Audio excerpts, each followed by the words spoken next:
What is up, bros and broettes? It's InkSlasher44, and today we are talking about the top 5 DLC maps in Call of Duty Ghosts. So just quickly, I'd like to ask from all my subscribers, if you have any ideas for top 5 videos from Call of Duty Ghosts, go ahead and throw them in the comment section below, and if you give me a good one, I'll go ahead and give you a shout out in that video.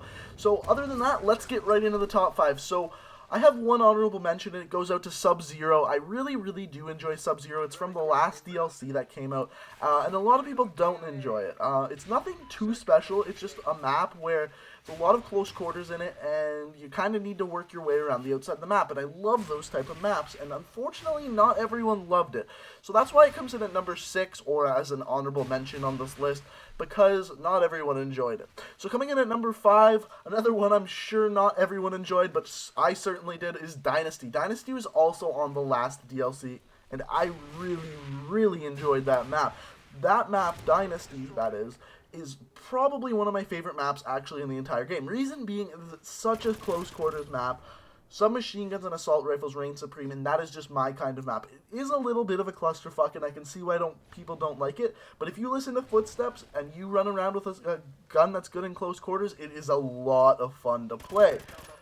Coming in at number 4, though, we have Fog. Fog was a really good map that I think everyone really enjoyed, and it's on this list for 2 reasons.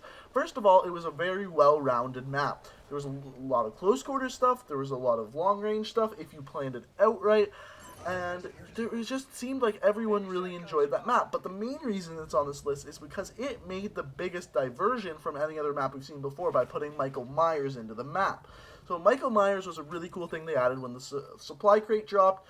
You got a chance to get the Michael Myers. So what the Michael Myers is basically a juggernaut suit that looks like Michael Myers. You could run around killing people with an axe. And it was the first map to really change what we thought of chem strikes.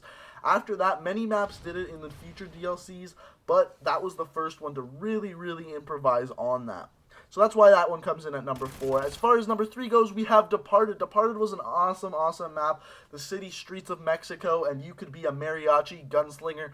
That basically you could see through walls constantly. It was awesome map. I really enjoyed playing on that one. I actually enjoyed using LMGs on that map. The M27 I found worked out pretty well on that map. But I really enjoyed that map.